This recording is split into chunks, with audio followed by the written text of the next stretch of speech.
জয় গুরু দাদা ও মায়েরা, আজকে আপনাদের কাছে শ্রী শ্রী ঠাকুর দীক্ষা নিয়ে বিভিন্ন প্রশ্নের উত্তর দিলেন। সেই প্রশ্নগুলির উত্তর আজকে আপনাদের কাছে তুলে ধরব।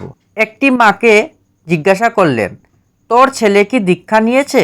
মাটি বলল, না শ্রী শ্রী ঠাকুর, যদি ওর আগ্রহ থাকে তবে প্রথমটা তুই নামটা বলে দিতে পারিস, পরে যখন প্রয়োজন বুঝবে তখন দীক্ষা যথাযথভাবে নেবে। আলোচনা প্রসঙ্গে চতুর্দশ খণ্ড, পৃষ্ঠা 160। আরেকটি মা শ্রী শ্রী ঠাকুরকে বললেন, আমি স্বপ্নে একটা নাম পেয়েছিলাম, সেটা করি, সেটা কি আমার দীক্ষা হয়নি? শ্রী শ্রী ঠাকুর বললেন, আমরা যে নাম যেমনভাবে পেয়ে থাকি, যুগপুরুষোত্তমের নাম পেলে সে নাম সার্থক হয়, তার পুনঃস্মরণ হয়, সেটা অভিষিক্ত হয়। মাটি আবার বললেন, আপনার আশ্রয় নিতে হলে কি করতে হয়? শ্রী শ্রী ঠাকুর, দীক্ষা নাও, কাজ করো, উষায় নিশায় মন্ত্র সাধন, চলাফেরায় জপ, যথাসময় ইষ্ট নির্দেশ, মূর্ত করাই তপ। মাটি বললেন, কবে কখন? শ্রী শ্রী ঠাকুর, যখনই ইচ্ছে তখনই। মানুষের মরার যখন সময় নেই, মৃত্যু যে কোনো সময় যখন হতে পারে, জীবনের ব্রত নিতে হলে তাই যে কোনো সময় নেওয়া যায়। আলোচনা প্রসঙ্গে চতুর্দশ খণ্ড, পৃষ্ঠা 160। একজন দাদা আরেক দাদাকে সঙ্গে এনে বললেন, ইনি দীক্ষা নিতে চান, তবে এর মনে শঙ্কা, এই যে কুলগুরুর নাম না নিলে তাকে ত্যাগ করা হবে না তো? শ্রী ঠাকুর, আসল জিনিস তো সৎনাম, তা গ্রহণ করায় কুলগুরু ত্যাগ হবে কেন? তবে যদি আগে নাম নিয়ে থাকো, আগে সেটা করবে, পরে এটা করবে। আলোচনা প্রসঙ্গে চতুর্দশ খণ্ড, পৃষ্ঠা 173।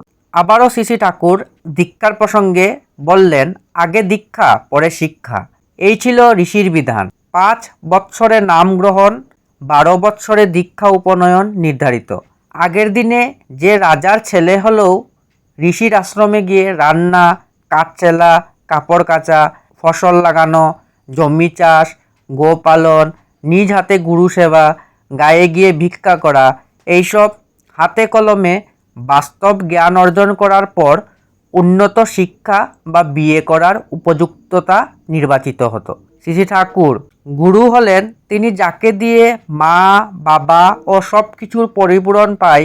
শ্রী শ্রী ঠাকুর, গুরু হলেন যিনি যাকে দিয়ে মা, বাবা ও সব কিছুর পরিপূরণ পায়, সেই জন্য সব কিছু ইষ্টানুগ হয়ে পড়ে। স্কুল কলেজগুলি ব্যর্থ হয়ে গেছে এটা নেই বলে। আলোচনা প্রসঙ্গে 21/256।